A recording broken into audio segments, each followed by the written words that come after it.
The Rights to Ricky Sanchez podcast is presented by our good friends at Draft Kings Sportsbook. Download the Draft Kings Sportsbook app and use promo code RTRS when you sign up. And brought to you by Big Barker Therapeutic Dog Beds. Got a couple of new process pups in there. Get yours at bigbarker.com/Ricky. On the show today, the Sixers play again. It just seems never ending. They play the Raptors.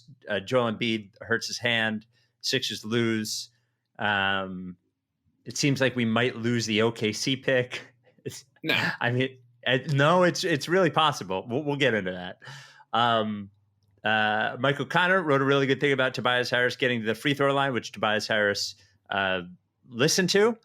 The playoff teams are allowed to have guests when the playoffs start in the bubble, and the Sixers are the fucking 6th seed, just like planned right before the season started. We're all just like, if we can get that 6th seed. Before we get started, they're live.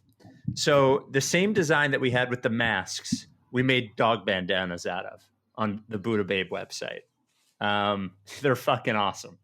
So when I say dog bandana, they go around the collar, and we have 4 different sizes, and they're cheap. I think they're anywhere from like $7 to $12 or something, and they're really nice. So just go to the fur baby part of buddhababe.co, or just go to our website and they'll be up there. And they'll be in the newsletter in the morning. They're really cool. And if you have a mask, you can do like a matching thing.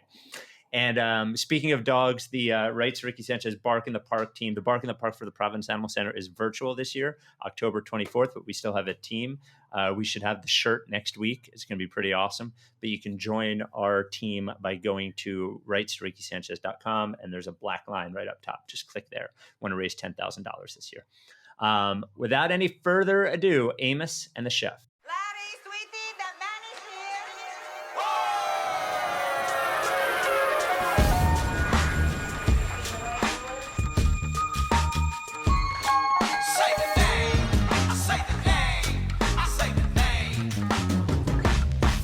We were right, y'all. We were right. Even when it went wrong, we were right. We was right, y'all. We were right. So say the name. Say the name. We were right, y'all. We were right. Even when it went wrong, we were right. We were right, y'all. We were right. So say the name. Say the name. Say the name.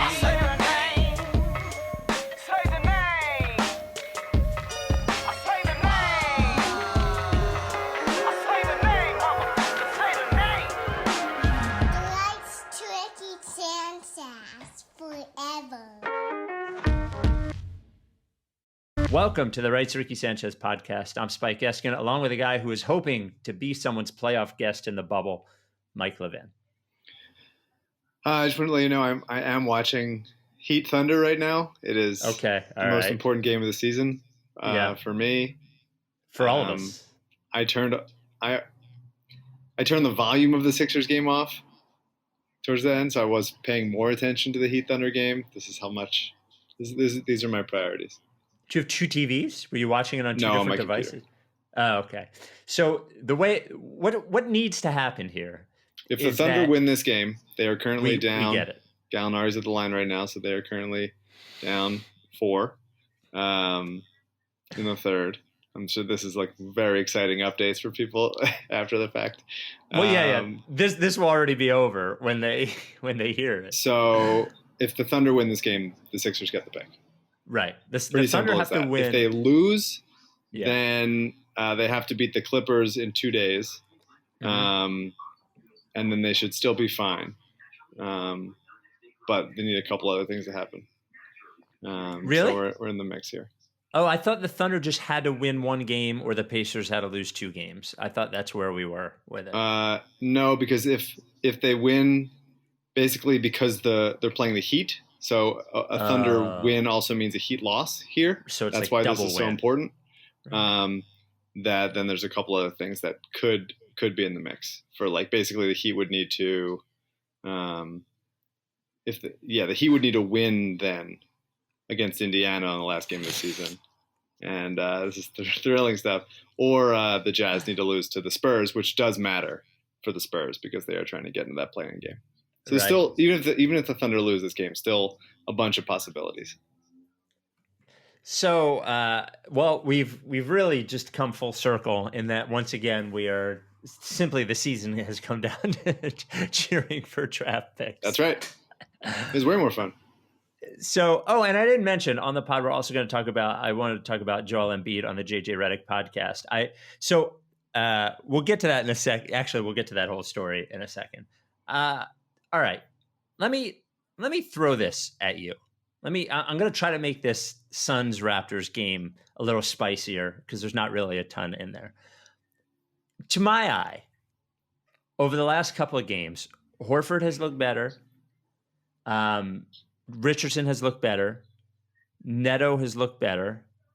Tobias Harris at the line, 8-10 times tonight? Tobias Harris has looked better. Tobias looked good before. He looks about the same, I would say.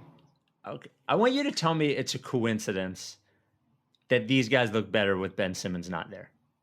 I mean, it's not a coincidence. It's the team was poorly built. And so when you take away one of the, I don't want to say obstacles, but it certainly makes it cleaner without Ben in the lineup. It opens things up more. I don't think that's surprising. I think that they are certainly worse defensively without Simmons. Certainly less. Well, they weren't good defensively. They weren't good defensively with Simmons in the bubble. Sure, but I think that my opinion has been this team in the bubble has been, let's not get hurt on three, and that didn't work out. That worked out great, yeah. But I think that they've been drinking their own Kool-Aid of the fact that they're a built for the playoff team, and so I think with that, when Ben went down, I think they were like, all right, like, I guess this is we're not going to get handed this thing. And so I think everybody sort of turned on the Jets a little bit. It feels like everything moves a little better too, honestly. Mm-hmm. Like the offense does not feel as stodgy. I just like, I agree on both. I agree with your main premise that like, obviously I agree. Like obviously I agree that team was built incorrectly, obviously. But I do think there is something to like the oddness of Ben Simmons, like creating a wrench for everything that isn't built perfectly around him. And I think that's even for Embiid. Like, even if it was perfectly, like, I still don't think we get the best Embiid with him the way he is. Now, if he was the Simmons that he was in that scrimmage where he's shooting threes and doing the thing of the elbow and like all this stuff, then that's fine. But like the Simmons that we've come to like know, I guess I just like, I mean, if he's not going to be that 4 guy that shoots the corner 3 and does that elbow stuff, I guess I don't know, man. I guess I don't know. I look at him and I'm like, what are you going to be doing in the playoffs? Like in half court sets, like what we can talk about screens and all that kind of stuff. But I just wonder, I mean, I guess the shooting thing is the crux of it all, but he really needs to do that. And I'm a little worried that like, that he, as talented as he is and as good as he is like sort of like this odd limiter or hindrance to them when it counts the most. That like the way he is now. Yeah, I mean, it's certainly, I think people look at Joel and Ben, and everyone's talked about this a million times, and they say like, well, they don't complement each other, but they're two excellent two-way players, and it's the job of the front office to find pieces around them that work, because there's no team in the league or in any sport that should have 2 all-star or beyond level players and go, well, their skills don't complement each other, so we need to trade one of them. Like, you should make it work. You should be able to make it work, and it's on them to make it work. And you could replace Ben with, like, I mean, Jeff Teague right now, and, like, yeah, the offense would look cleaner, but this team would have a way lower ceiling. And so I think it is absolutely 100% on the front office and the coaching staff to find pieces around them that can make this work, and a system to run that would make things way more smoother than they have been. Now, of course, it's also on Ben to, develop his game to a place where he's useful on and off ball in the half court, and I think he's certainly his on ball abilities in the half court have gotten better since his rookie season. His ball handling in tight spaces, I think, has gotten way better. And obviously it's going to come down to the shot. That's not a surprising thing, but I think I wouldn't say like, oh, it's easier without him, so let's just call it. One thing, and I was my new favorite thing. I can be free in the Ricky Slack, and my new favorite thing is like I love tormenting AU a little bit. Let me ask you this, and this will get us. What team do you think would have a better chance to win a championship? Current non-shooting Ben on the Sixers, or if I took Ben off and added Malcolm Brogdon? I'd rather have Ben and Brogdon instead of But what if Horford. it was one or the other?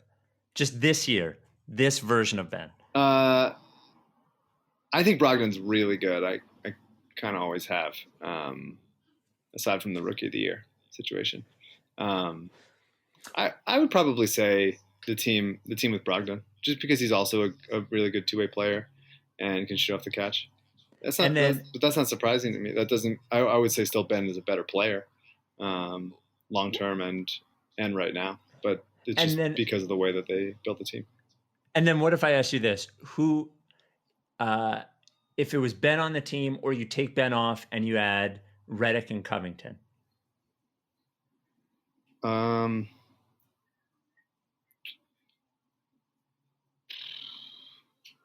to think how that would look. Probably close. I think it could go either way. Okay. It's just like it's a weird. Unfortunately, we don't get to see the result of this with the injury, and hopefully he gets better, and hopefully we see with a hopefully whatever is mentally preventing him from being that guy that we saw in that first half of that scrimmage. Hopefully he gets through that, and we don't have to wonder about this. But so Horford has looked good, which is a good sign for the first round, which will be against the Celtics, of course. The Sixers is the 6th seed. Richardson has looked better. Certainly would have been hard to look worse. That's a excellent point.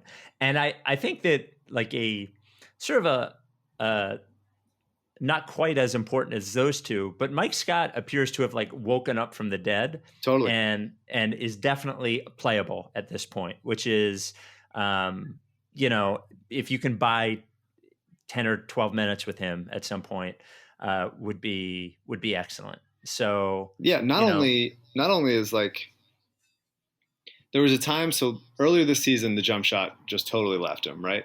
Mm-hmm. Last year, the jump shot was pretty good and certainly useful in the playoffs, the iconic cashed out shot against Brooklyn. Mm-hmm. And then the jump shot left him this season for most of the season. And he kind of started doing like college Mike Scott stuff, like playing like Virginia basketball in the mid-range, maybe posting up mismatches and stuff, trying to drive and kick a little bit. And it looked weird. It looked like mostly a result of him being kind of shook. He didn't even look like the same guy. Yeah, just kind of shook from the outside. Yeah. But he's kind of put that together, some level of ball handling and punishing mismatches and passing a little bit with the decent-looking jump shot again. And that's an interesting player. So I've been excited about what Mike's been bringing to the table so far. Yeah, I mean, just having another playable guy that can, get in there and hit shots. Anybody that can hit shots seems like totally. I mean, Burks, it is going to be. We talked about this back when I still believed in the Sixers, but there is going to be like certainly a selection of bench players for Brett to sort of choose from and have a quick hook with in the once the playoffs come around, because between Alec Burks looking good intermittently and then making terrible passes, Glenn Robinson looking good but in limited time. Neto had a couple of games worth of like playable games. Totally, he's a really interesting player in that like he can really get to the rim and is shifty, legitimately shifty in interesting ball handling type of ways, but then will do really dumb stuff also. Mm-hmm. And he's a really good shooter on from a very standstill catch and shoot way. Mm-hmm. But too often puts up some bad shots. So there's it is there's like 6 or 7 guys that Brett will be able to choose from to play to cobble together like a total of like 35 minutes. And so we'll see. It'll take like 1 or 2 of them to be decent. Joel going to end up playing 4 games. What's his name? Shayok's probably going to go over the 12 minutes. I'm just trying to think of our various, the AU roundtable, the Ricky over under pool, all our different things. Ben under on the threes, all that kind of stuff. I thought Joel did it while he was in today. Did a nice job on Gasol. He didn't play well. He passed the ball like pretty dumbly off of double teams and didn't do great there. But the biggest thing against Gasol with Joe has been, and a lot of guys honestly, is how often they make Joel catch the ball further away from the basket than he wants to, or than he should. And he was really assertive in establishing position inside. And I thought that was nice to see. And I hope that continues in the playoffs. He whacked the shit out of his hand, and they did not call that. Like that ball, when they teach you, they say this in like Little League. When you hit the ball and it doesn't go straight down, that means you got arm. And that ball went up. It was very clear he got not only like hand, but like wrist, maybe some like forearm, and a really weird no call there. I wonder if that's the same hand that he hurt 2 years ago. Yeah, he's always flexing that hand. I think I've told this story on the pod. When that hand was injured, that was so when I think I've told this story on the podcast. When I was at the Super Bowl, the Eagles Super Bowl, it was before the game, and Amos came out, and he knows a guy that works for the Mavericks and got us into this big like NFL tailgate thing and got us into this area that we should not have been, basically with like team owners or whatever. And we're walking into the game from this thing that is adjacent to the game, and we see Embiid and Justin Anderson. I didn't see them. All I hear is Embiid, and I lose Amos. He's gone. And I look over, and I see Amos right over Embiid, and Embiid like going like this. And apparently Amos went in and grabbed the injured hand and hurt the Embiid injured hand further. Yeah. So to this day, the hand is still hurt, and that is, I believe, that is Amos Lee's fault. Anything else from the last 2 games before we get to I thought we saw some really good stuff out of Korkmaz. He looks really confident shooting the ball. I love the high release, quick release Korkmaz, where he gets the ball and he doesn't even come down with it. Absolutely love that. Because of how high he shoots it. That's almost like he's pretty tall. He's 6'7"ish. And it's like, that's almost like the video's autoplaying. But it's because of how high he shoots it. Like that's almost like a center shot. And then plus the up fake that gets everybody to bite every time. He looks really confident right now. I wish he was a better passer. I feel like it's in him though. It's got to be in him, right? He's got that Euro dribble thing, and I feel like he's got to be able to pass. Yeah, there's just it's a vision situation. Like, the Kyle O'Quinn almost got a triple double last night, and that would have been nice to see. Korkmaz didn't see him like right under the basket. There's a couple times when there's guys open, and I'm just like, have the vision of knowing where they're going to be, and I think he likes dribbling so much, and then when he's allowed the opportunity to dribble, I think he just gets a little happy about it. But he's all right. I mean, he's in the slop. He's in the mix for. He's certainly going to get a chance to play in the playoffs, which I believe that's really the only. This will be his first playoff experience, and so we'll see. But like 5 threes, he had a couple yesterday. I wish he was a better team defender. That's the thing, is I'm not asking for guys that aren't like naturally gifted athletes to be all of a sudden like Ben Simmons or Covington on defense and long and be able to like swallow guys up.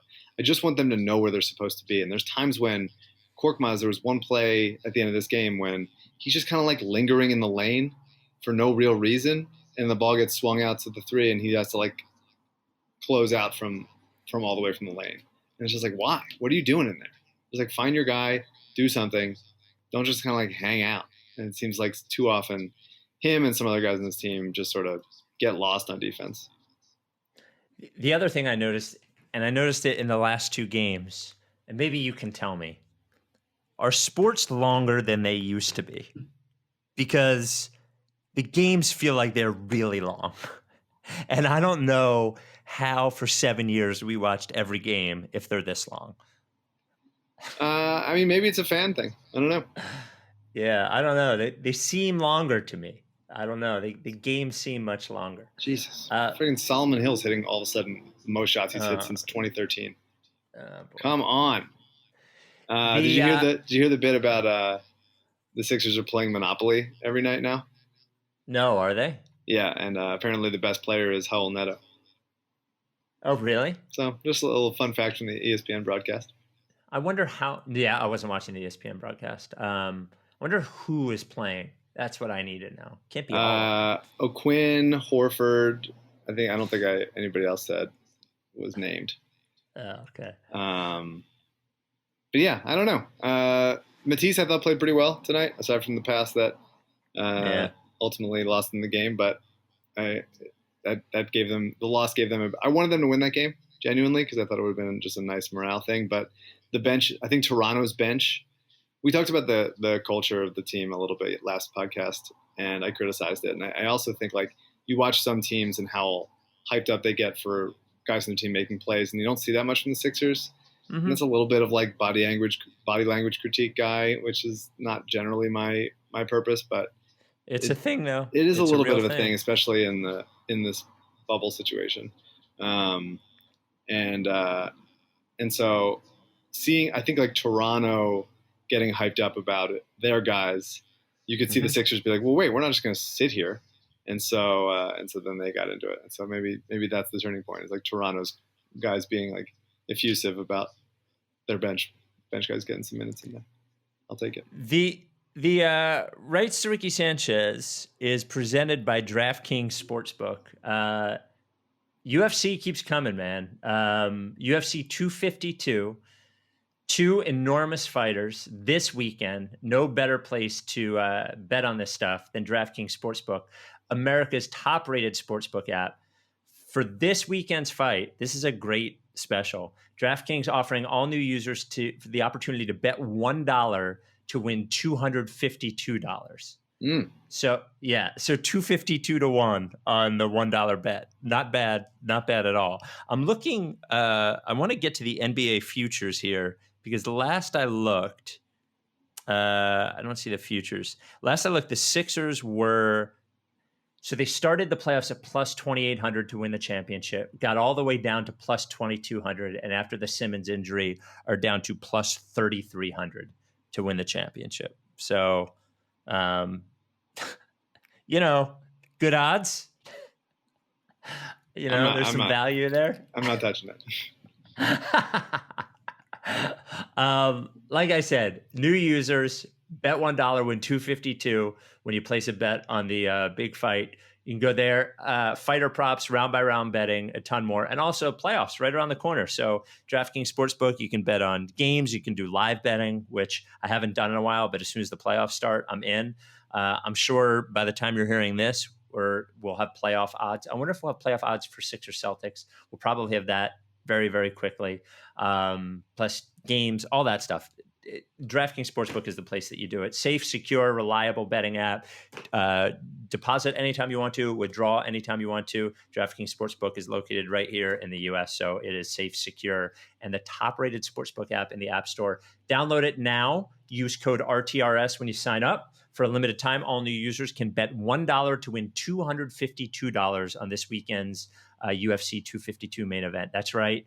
All out for new users by offering the chance to win $252 when placing a bet of $1 on this weekend's big fight. Only at DraftKings Sportsbook. Must be 21 or older. Pennsylvania only, in partnership with Meadows Racetrack and Casino. Other terms and conditions and restrictions apply. See DraftKings.com/sportsbook for details. Gambling problem? Call 1-800-GAMBLER. Do you want to go to the Redick pod? Sure. All right. So I see the podcast come out, and I knew it was coming. I will never tell the story, but I knew this podcast was coming, of Joel Embiid on JJ Redick's podcast. We can't say? Nah, I don't want to. We can't say I'll that ask. when it was recorded. Oh, it was recorded after our podcast. I can The tell you same that night. much. Right. Well, I think it was supposed to be the same night. That I know, but it was recorded after ours. That's what So we loosened them up. We did. So I decide I'm not going to listen to it. I saw some quotes, but I hate JJ Redick's podcast. I'm not going to listen to it. So I get a text from I really Yaron don't White. mind his podcast. I genuinely don't mind it, and it's not an attack at you. I think it's mostly fine. I think some of the like drafting serials or whatever the fuck is stupid as hell, but I most of the time don't mind him talking about basketball and the league and stuff. When he's talking about basketball, it's fine. It's the other stuff actually that I don't like. He's like a fake foodie, fake smart. He's like fake fucking everything. But anyway, so I say I'm not gonna listen to it, and I get a text from Yaron Weitzman, tanking to the tops, Yaron Weitzman, and he's like, "Hey, I got to get your thoughts on the Redick, the Redick Embiid pod." I'm like, I'm not listening to that. And he's like, "Are you serious?" I'm like, "Yeah, give me the headlines." So I'm in the parking garage where I work on the way out, and somebody can't get out of the garage, and I'm sitting there for like 10 minutes, and I'm like, fine, fuck it. And I put on the podcast. So the very first thing I hear, of course, is Tommy, your Tommy, your very own Tommy, asking, before they get to Joel, asking JJ some questions. And the first question he asks him is, if you went on a foodie wine trip with 4 people, who would you bring? And I'm like, no, I'm not listening to this. I'm not listening to foodie wine trip stuff. Didn't you ask a similar question? A foodie wine trip? Didn't you say like if you had to quarantine with 3 former teammates? That is very different than foodie wine trip. I think it's almost the exact same thing. No, I think it's almost word for word the exact same thing. All right. So here are the things that I noticed, and I just want to get out. I'll say what I noticed and how I feel about it. So Joel says that the offense with Redick, that dribble handoff, by the way, he sounded like joyous as he was talking about it. Like, I didn't watch it, I listened to it, but huge smile. Says it's the best offense in the league. Says that Redick says you'll find somebody else to do that as well. And Embiid says, no, I will not. I will never find anybody to run that as good as you ran it with me. They talked about knowing where the other one was almost all the time, like that they had perfected this play.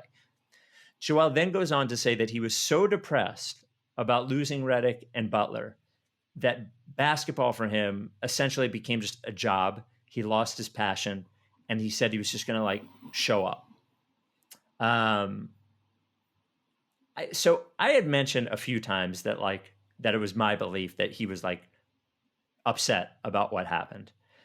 But hearing him say it, I have to convey to anybody listening that a front office who is in touch with the best player on the team does not lose a $12 million a year player who the best player likes that much and is that much of a positive on the offense. And I don't like JJ Redick as a guy. I hated watching him, but they made a terrible, terrible mistake. And they should have, if it was Redick or Horford, they should have just kept Redick. And I think the Jimmy Butler thing was untenable with Ben here. I don't think that was ever going to work. I don't think he was going to get both. But I think it either shows a complete lack of knowing what they're doing, a lack of competence, or a complete disrespect of Embiid to not know that this is how he felt and not do something about it. And I think it's a little bit, it's on Redick too, by the way, because Redick said it was the best combination with a big man that he had ever had. I don't know what he was offered, if he was offered anything from the Sixers, but he clearly didn't care and just fucking left. But I am blown away that they can know their star player likes playing with a player that much, a player who we had problems with, but clearly made them better, was part of very good offenses. And by the way, was on the court for very good defenses too. And wouldn't have been the first guard that other teams, targeted. I can't get over how fucked up it is that they let him go if Embiid liked him that much and liked playing with him that much and had that much success with him. I just like, I hate Redick, but it was such an enormous mistake letting him go. And I think at some point it could, like, shit like that could cost them Embiid if they don't get their act together. Now, on the same end, like, if you're Joel Embiid and you want to be the best player on the team, you can't just say, like, I don't feel like playing because they didn't make the decisions I made.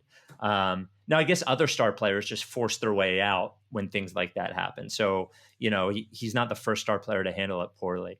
But I was just struck by, like, how obviously Embiid loved playing with JJ Redick. Like, I knew he liked playing with Redick, but he fucking loved it. He loved it. And they just let him go.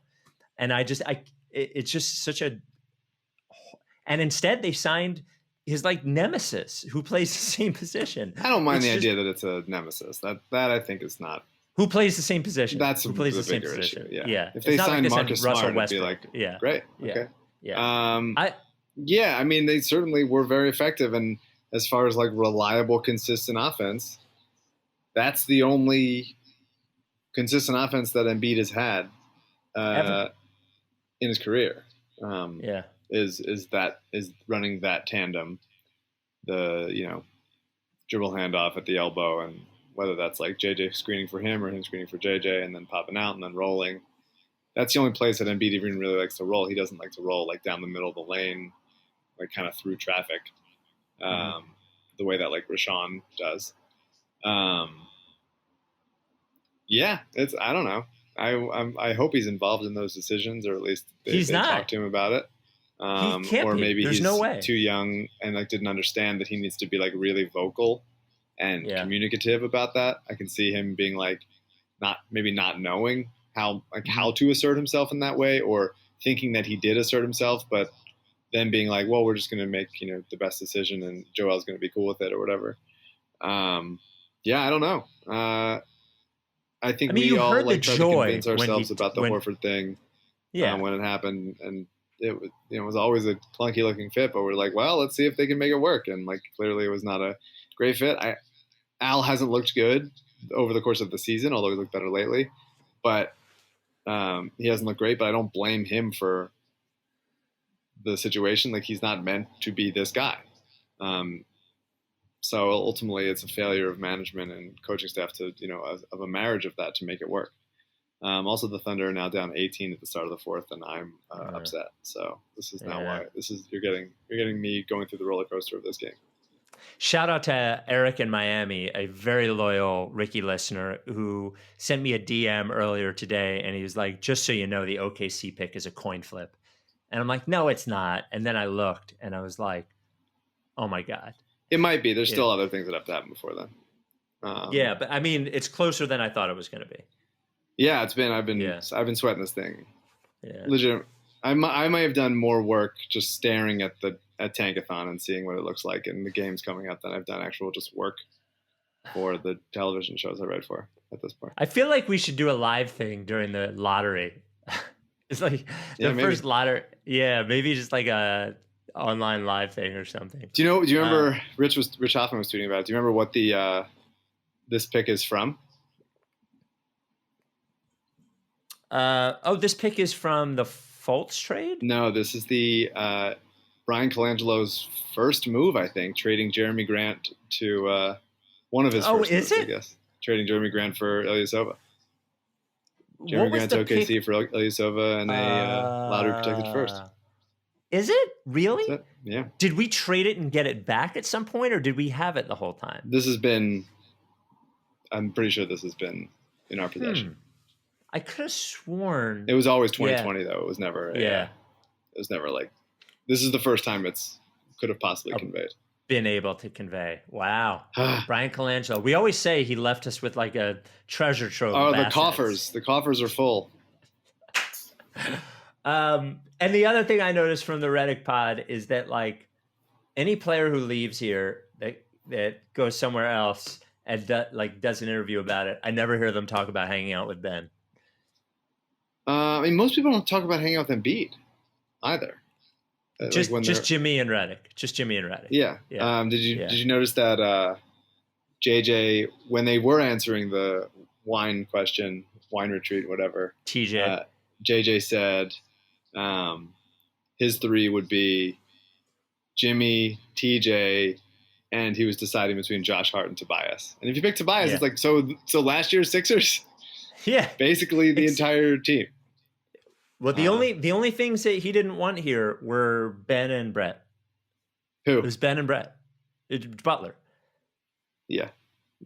I mean, he didn't want to play for Brett, and he didn't want Ben. I was talking about JJ though. JJ's wine list was that. Oh yeah. I'm just saying like last year's Sixers could have stayed here if Jimmy Butler. Like, I think if Butler wants to be here, they keep him. Yeah, I don't think they. There's been varied reporting, but I think we've heard and enough people have heard that Jimmy was not signing here because of what was going on, because he didn't want to be, second guy to Ben. And I don't know what Jimmy's issue with Brett was, whether it was like a scheming thing or just a personality thing. Mm-hmm. I don't know, but yeah, I don't think he wanted at any point was entertaining the idea that he would come back on a max deal. I think they knew. I think they all knew when. I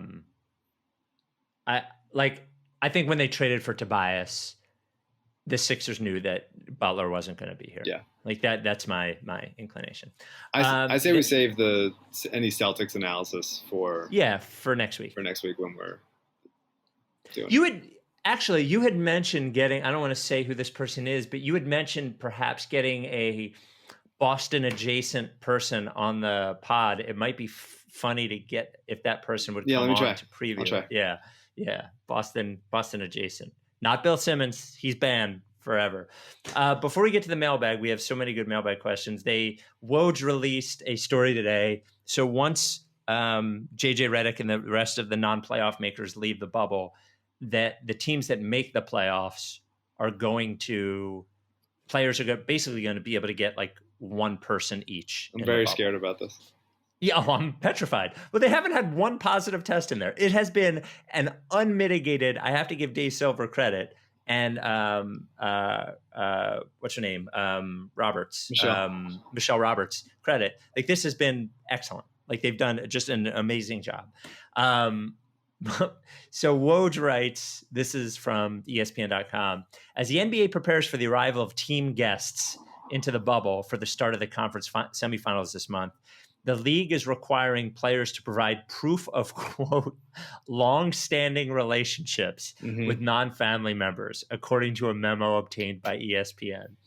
The NBA and the NBPA negotiated terms that preclude players from hosting guests who would be deemed as wholly casual in nature, including, quote, known by the player only through social media or an intermediary, according to the memo. Those without an established pre-existing personal and known relationship won't be allowed into the bubble, where each second-round playoff team has been allocated 17 hotel rooms for guests.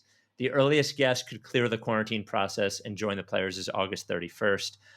As one general manager told ESPN, the issue of casual acquaintances, quote, could create problems with your team and maybe someone else's too, and has been a significant topic of discussion among organizations hoping to minimize the internal drama as playoffs unfold. Yep. These are young, it's so weird to see it all written out. Yes. You could have just been you can't just bring in people that you met online just to have sex with them. That could be just come on. That could be written in print. But having to well, we have to sort of, legal this up a little bit and sort of more austere terms. You know them. Yeah. It's so good. It's so good. The Rights to Ricky Sanchez podcast. We mentioned that the dog bandanas are available now at Buddha Babe or on our website. We have become essentially basketball podcast number 2, dog podcast number 1. The Rights to Ricky Sanchez brought to you by Big Barker Therapeutic Dog Beds. 2 new processed pups in the gallery today. One is, Rosie in San Francisco, a 3-year-old Shih Tzu Maltese mix. Favorite hobbies include chasing blowing leaves like Matisse chasing point guards around screens. And we also have, love this good boy, Tucker in Gainesville, Florida, Much like his favorite player, Joel Embiid, Tucker has been through it all with a herniated disc in his neck and 2 partially torn ACLs. Wow. Almost back to himself. Yeah. Back, and it just has this big fucking grin. He looks like a pit boxer mix. Anyway, Big Barker dog beds are the only real. It's real beds for real dogs, and we've been talking about them for years and years. If you have a dog or even a cat, or we have a processed bird, Ava, a dog needs to be sleeping on a Big Barker. They're the only bed that really support your dog's joints. And you can see the difference if you go to the Process Pup Gallery at rightstoRickySanchez.com. So go to bigbarker.com/Ricky, bigbarker.com/Ricky. Not only do you get the Big Barker there in large, extra large, or giant, and then there's the Barker Jr. for smaller dogs. Not only do you get that if you go to bigbarker.com/Ricky, you get the Ricky upgrade, which is Process Pup patches that you can iron onto the bed right there. The covers are removable, so you can wash them. The foam the bed is guaranteed for 10 years. The foam doesn't flatten, or they replace it for free. And just understand that your dog, they seem like they're comfortable anywhere, right? They'll sleep on the floor, they'll sleep on the couch. But when they're sleeping at night, they're sleeping for an extended period of time. They have to have their joints supported. So as they get older, they stay mobile longer. You want the best for your dog, and Big Barker's the best. A 1-year at-home trial. If you don't like it, your dog doesn't like it, they give you your money back, and they even pay for shipping to get it back. Big Barker dog beds. All right. Lorenzo Brown mailbag. Send us emails, rightstoRickySanchez@gmail.com. This comes from Dan at Edison. He says, one of your podcast discussion points has been the evolution of fandom and how the Sixers play impacts our happiness. The process definitely changed me as a fan. There is a world now where if Embiid left and joined Rocco, or if he left to join a resurrected Hinkie, that is likely my new favorite team. 7 years ago, that kind of flipping wasn't a possibility. Do I need to evolve further? The flat opening bubble loss to Indiana, Simmons' knee, and then Joel's ankle. On 3 of these individual days, I was happy. Then I watched the Sixers, and I was no longer happy. I'm wondering if tying myself to a particular team is an emotionally rigged game. Suppose you were forced to take every paycheck you earn and bet it on a hand of blackjack before you could spend it. You would eventually bleed out. Could a Sixers championship jackpot make up for all the paper cuts of unhappiness? If I like basketball and supposedly watching to make myself happy, wouldn't it be a better strategy to be polyamorous, or maybe not tied to any teams at all? Totally. What do you think? Friggin' yeah, man. I wish that was the case. You heard Yang. Yeah. He can't even do it. He thinks he did it. He didn't even do it.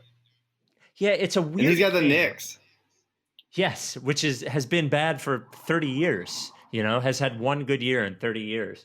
It is a weird thing. Like, sports fandom in general is mostly angst. Like, it's mostly not joy. I mean, I'm feeling angst during the podcast, watching a team that I'm not a fan of, try to get a pick for a team that I resent so that they can probably, get some new speakers, sell it for some new speakers inside the practice facility. Yeah, it's a weird thing. Is it just like learned?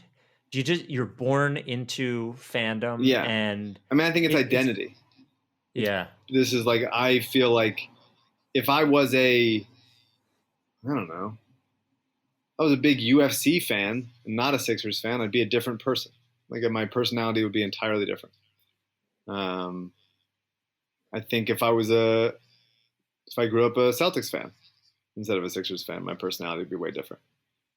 I think I'd be less funny across the board. So I'm thankful for that. But yeah, it's very bizarre. Objectively, fandom is stupid. It is. But Nerlens with a nice play.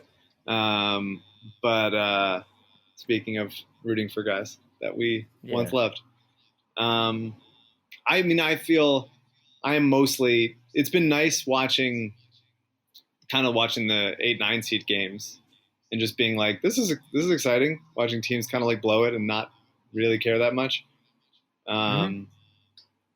and then the other, like watching teams in the out west and that kind of stuff. I watch college basketball pretty polyamorously, and I enjoy that very much. Although I watch them thinking everyone on the court is a future Sixer, so maybe it's just setting myself up for future disappointment. But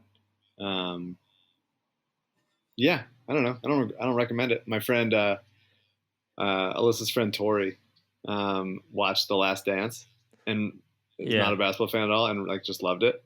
And she was like, I think I like basketball. And she's like, what team should I be a fan of? And Alyssa's like, well, you could be a fan of the Sixers or the Lakers. And she started talking about what parts of the Sixers she likes and like all the exciting storylines that they have and all that. And they're like, okay, yeah, I'm in. And I'm like, I don't think this is a good idea. Yeah. I don't like the idea of converting people to this unhappy existence. Every time I will say that at work, Angelo will have me on during Sixers season like once every 3 weeks. And when he introduces me, he'll always say something to the effect of, there's no bigger Sixers fan than you. And like, it goes through my mind. I was talking to Ava, who works for the morning show. And I'm like, every time Angelo says that about me, I think to myself, that is not true. I hate them. Yeah. Like I like, it's such a weird connection. I hate the owners. I can't stand the front office. I don't know half of the right. I hate being described as a fan of really anything at all. Right. Because it's like, I feel like something about being labeled a fan is like, I will not be able to think critically about the team, or I'm not going to be able to like criticize them in some way. Yeah. I don't know. It's weird. It's like they expect me to I think I've mentioned this on a pod before. Every time I go on like a national podcast or a national radio show and they ask me about the Sixers, like 3 or 4 minutes in, you can hear them puzzled as like all of my answers are, like, nah, they're going to lose. Here's how they fucked it up. Like that's every answer that I give. It's very strange. Mike Muscala missing a momentum 3. Feels familiar. Connor writes, listening to last night's pod, that was the Sad Mike pod, and thought of something when Spike brought up switching teams for the playoffs. Now that everyone's fully aware cops are horrible, there are tons of half-hearted Twitter suggestions that shows like Brooklyn Nine-Nine or whatever come back in their next season by taking place in a dentist's office or some shit and acting like it's always been a show about dentists. It would be hilarious if Embiid is going to be out, which he isn't, if you guys just picked a random team to do playoff pods about, as if the podcast was always about that team. So I would love to do this. I actually think, I don't know about AU, who is the most true fan of all of us. I would love to just fucking switch the website to the only Rockets podcast and just act like we've been in on them the entire time. A real I'm fine just riding with my Thunder. They just cut it to 8, by the way. So we're in the mix now. How much time left? 6 or 7 minutes. Okay.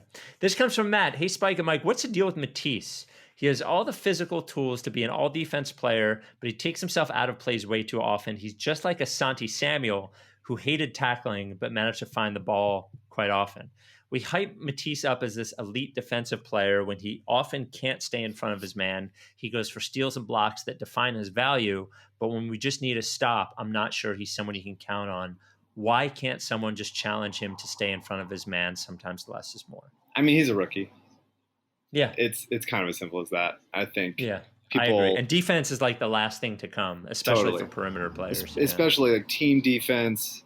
Matisse has great instincts, but he needs to get stronger, especially like a core strength, because he gets pushed around a little bit easy. And he's got to like he needs to learn like the tricks as far as, playing with the refs and not biting on stuff. Lowry and Van Vliet got him a couple times, like those Kemba gets him, like all that stuff. Lowry is like excellent at getting him. For some reason, Lowry sticks out as a guy. I mean, he's got a huge ass. Mm-hmm. I get frustrated by that. I for some reason, even though I'm 5'11" and like scrappy like that, I always want like little guards just get fucking decked. I don't know what is it. I really don't know mentally what about me wants that so bad. But every time I'm watching a little guard, I'm just like, fuck him up. Just like fucking knock him on his ass. And And so that and the refs just like bailing those guys out constantly really, really frustrates me. And it seems like it's happening more in the bubble than it has in regular times. And so that's frustrating. But by the way, Emma, go ahead. I'm sorry. No, I was going to get back to your question. Okay, go ahead. Oh, I mean, I just think that like absolutely, like I think he's right as far as like one-on-one. Matisse a lot of the time doesn't keep his man in front because he trusts his like recovery speed to get him back in the play and affect the shot. And he's right a lot of the time, but you still don't want that. Like I would love Matisse to have a little bit more PJ Tucker in him, you know, a little bit more like length. And Covington, I also feel this by Covington because Covington gets blown by quicker guards a lot of the time also.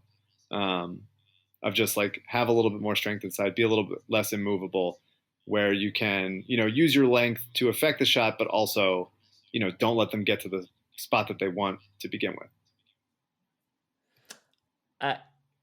To go back to your foul thing, I agree with you on the Thibault thing. I don't think he's obviously got the tools to do it. I think he needs to get stronger and he needs to get more disciplined. And he seems like a smart guy who is hardworking, and I think he'll be fine. Yeah. The real key for Thibault, I'm not worried about the defense. It's not like when you go back and watch Drew Holiday early on. Now, mind you, Thibault's way older than Holiday was, but early on with Drew Holiday, you could see he had the tools, but he didn't really have like the wherewithal. And that comes especially with wing guys. The key with Thibault is the shot. Is like if the shot can become legit, then he'll be fine. Because I think his defense will be fine. The thing you were mentioning about Kyle Lowry. So Michael Connor wrote a really good thing today on Rights To Ricky Sanchez.com about Tobias Harris's inability to get to the line. And the thing that he pointed out, and he showed videos, he really said it, is that he's not, and you mentioned this last time, it's not like he avoids contact. It's not like he doesn't go to the basket. What it is, very clearly, is that he does not make a concerted effort to like draw contact when contact is not there. Like he doesn't play the game. Yeah. I legitimately think so. You know, Mike was mentioned in there that the possibility of Harris figuring that out is not, you know, he's 27. He probably is what he is. Right. I agree in most respects, but this seems like something that you could figure out. I agree. Like, I think if you just looked at the article, it's not like a very in-depth article. It's like, hey, see this? Just you feel a guy on your hip, like lean back a little bit and absorb the contact and take a hit. All right, 6-point game, 4 minutes left. I think absolutely Tobias is very able to do that. And he is a guy that sort of likes adding parts to his game in the offseason and genuinely has improved as a defender. It's not just an early season fluke anymore. And so I think that it is absolutely possible that he adds a little bit of that. Is he going to become Jimmy Butler? No, but like he doesn't have to be that bad. And he's right now he was saying like he's in the Hamidou Diallo place of drawing fouls. Yes, Abdel Nader cuts it to 4. There you go. 3:36 to go. P.S. What value? Now the pod has to last as long as this game does because we have to know what happens at the end. P.S. What value can we realistically expect for Josh? He feels like our best asset worth trading at this point. Anyone besides Ben, Shake, Embiid, and Tobias should be on the trading block. We should be shopping Al, Josh, Matisse, OKC pick, yada yada. Oh my God! 1 point game. Abdel Nader for 3. Wow. There you go. Thrilling stuff. What do you think Josh Richardson is worth? You know, I don't know. I think around the league, his reputation is that of a like defensive stopper and like kind of a glue guy and kind of like a jack of all trades type. But as we've seen this season, he's not really a blend in guy. Mm-hmm. He's sort of like needs the ball to do anything. I think in a different system, he could be like way more cutty than he is. We see him cut sometimes. Mike Muscala to take the lead. Missed. Ridiculous. Oh. Come on. That would have been great. So I think that something like, Tyler Hero, he's been hot. I think that Josh plus like if this pick conveys could get you something, or the pick allows you to get out from under Horford in like a Buddy Hield situation. Mike Muscala refuses to make a single shot. Oh my God. He is absolutely tanking this on his own, straight in AU's face. What do you think? So I think your best bet is finding somebody that doesn't fit somewhere else who is probably equally as flawed, but differently. I mean, Dinwiddie the dream. Darius Baisley for 3 cuts it back to 1:40 to play. Yeah, the Dinwiddie thing is perfect. The problem is that how many teams, like the thing that would work, unfortunately, the thing that would work best on the Sixers, the player that would work best on the Sixers would literally work on every other team. I wonder if it's more like a Dennis Schroeder type thing where like I wonder if there's a point guard somewhere that a team has too many point guards. Like I wonder if that's it somewhere. That's working though in OKC. I don't know why they would. No, not him specifically, Sure. But it's sort of like the same thing with Dinwiddie. Like, is there an extra guard who is maybe the 18th or 19th best point guard in the league or best guy in the league? Your classic Jeff Teague. Yes, Jeff Teague's been an almost Sixer for going on 8 years now. A lot of times. This comes from Brian. Watching the Orlando game, the national announcer spent a decent amount of time talking about Markelle Fultz's time in Philly. Don't get me wrong. It hurts when he can actually dribble and penetrate through our defense, but this is the exact same player when he was a Sixer. His game is basically indistinguishable from when he was in Philly. I really wish the kid the best. I think that his overbearing mother and messed up shooting coach really ruined him. But he's still a decent, not $9 million annually decent, but decent NBA player. The big thing is I can't stand the media narrative around Fultz. The easy thing for them to say is that he was expected to carry our team and expected to be an all-star point guard immediately. They said he was expected to play like the number 1 pick. I remember when our Sixers sent him a gift basket wishing him well, at least a year into his mysterious injuries. I remember when fans cheered him hitting free throws. I remember fans cheering for him taking and missing 3-pointers. Muscala for the tie. Yes! Good? Good. Tie game, 34 seconds left. Yeah, Fultz is the same guy. He's excellent at the things that he's always been excellent at. But without a jump shot, which was a major part of his game, of that like hesitation and ability to rise up from wherever. Just more confident, I think. Like less like, because he's in a place where it doesn't really matter. Yeah. I think is probably. He says, I don't really have a question.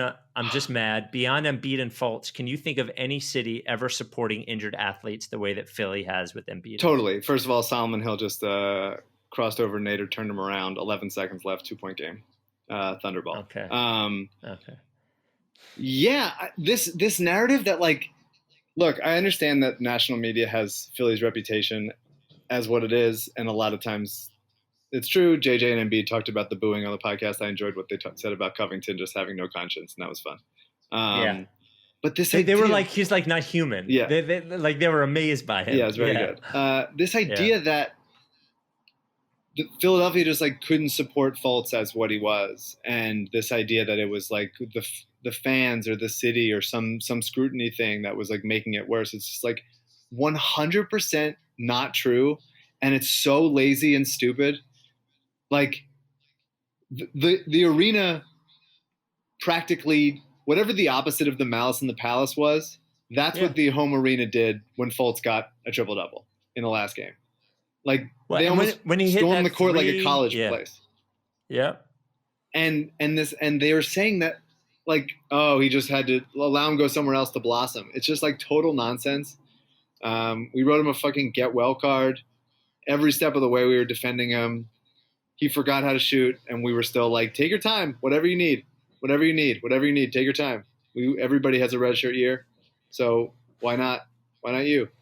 So that's frustrating. And so I like, and I think he even internalized that a little bit, which is bullshit. Yeah. So I don't know. And I feel bad for him, and I'm also like, whatever. There's plenty of guys in the league to root for.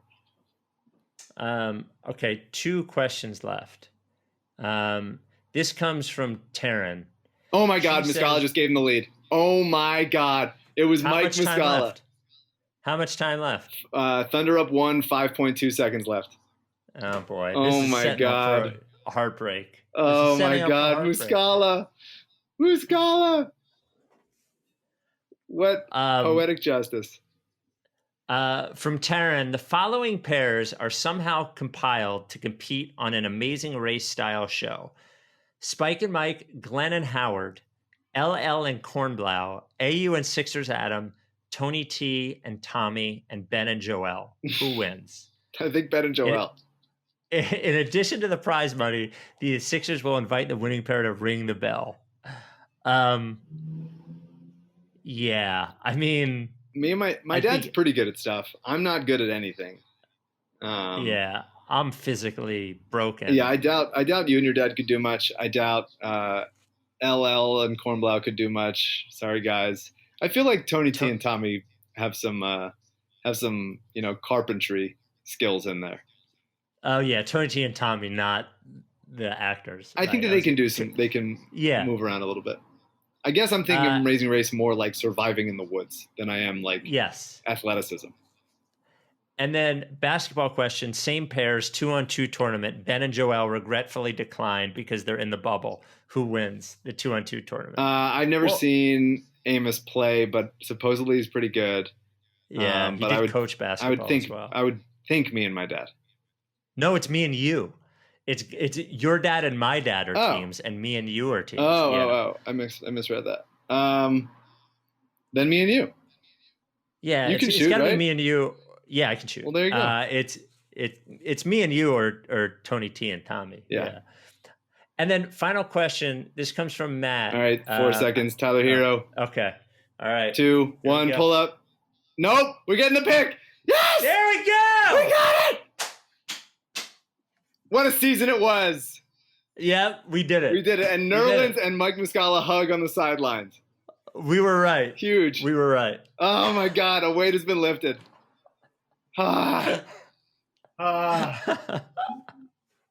Hero. Misses. Who's covered him? Terrence Ferguson. Good defense. Stays in front. Forces a tough shot. Glances off the rim. Game over. Oh, my God. We're getting that pick, baby. Oh, man. Yes. There we go. You know what? I want to get to this final question because he asked it a while ago, and it seems like a from the heart question. JR from Australia. I'm going to skip right to his non-basketball question. He says, if you have a long distance relationship you're committed to, weekends together and plane rides and train rides, or a long distance state of mind, how far is too far to drive for a date when you both live in the same city? Is a 3-hour round trip too far to drive, especially if it's only in the early stages of any courtship? Is 2 hours too far? What is the measure? And is it some ratio how amazing the date may be? Yes, I'm asking for personal experience. Really love the pod. So I guess what he's asking is early in a long distance relationship, how far is too far a trip to start going on dates? Me and Alyssa lived about an hour away, pretty much. We worked at the same place, but we lived on opposite sides of town. That's about 45 minutes to an hour away. I was going to say Philly to Allentown would be like, for a new relationship, would be the extent of it, and that's about an hour. So I think 2 hours round trip is about all you should do. I think you're asking for it otherwise, because if you're not able to see each other regularly, it creates like this whole weird thing. You get pretty quickly into like packing a weekend bag situation. Yeah, and then you get used to that sort of relationship, like having your own time to. I don't know. Yeah, I think an hour. I'm glowing from this Mike Muscala. Mike Muscala's giving the post-game interview on my screen. Honestly, I'm surprised he looks like this. Wow, it was written. I'm so happy. I wonder what his dad's thinking about African Americans right now. Jesus Christ. What a way to end it. I think that's the end. Not gonna get better than that. Okay. And I love, by the way, I don't know, have you seen in the video that the light around you has gotten slowly darker to where you're barely visible? Let's go. Oh, I'm this dark. Wow. This is perfect. We got it, baby. Muscala. Okay. When's our next pod? Because there's a game on Friday night against Houston. I think we'll probably do Saturday or Sunday. Yeah. Okay. All right, we'll have a pod this weekend. Congratulations to everyone. We made it. We got the OKC pick. We did it. Are you down with TT? Yeah, you know, leg face. If you don't fuck with me, then I won't fuck with you. if you don't fuck with me, then I won't fuck with you. If you don't fuck with me, then I won't fuck with you. If you don't fuck with me, Then I won't fuck with you. But if you fuck with me, I'm gonna fucking kill you! Time for plan B.